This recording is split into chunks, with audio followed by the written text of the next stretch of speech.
a couple colleagues and I received a $55,000 government grant to look at responsible investing, more specifically, looking at why in the realm of retail investment advisors, why it's so slow in terms of traction. And what we found is by interviewing about 50 advisors across Canada, is that for one, there's not much product available.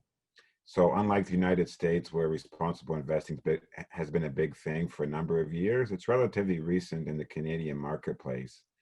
And interestingly, when we talked to some of these advisors, many of them didn't even know what responsible investing is. And if they do know, it was very rudimentary in terms of what they maybe heard at conferences or from some of their colleagues or family members.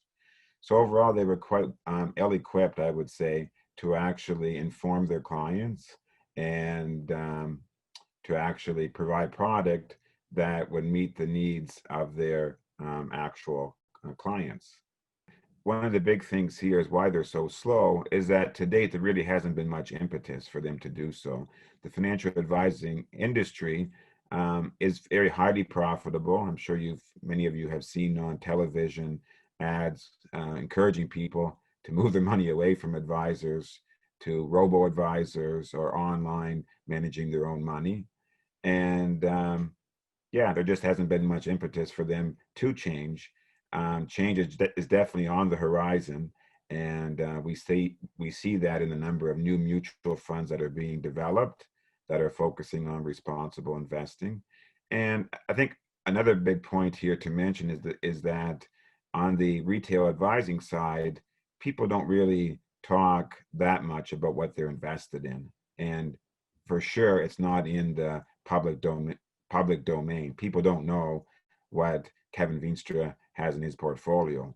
On the other hand, if you look at institutional investors, especially if you look at pension funds or you look at endowment funds, their investments are public record.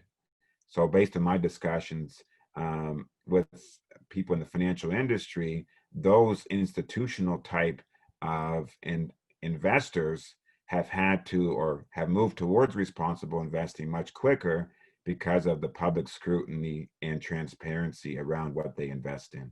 We see a distinct relationship between honesty, humility, and the amount of earnings management that firms engage in.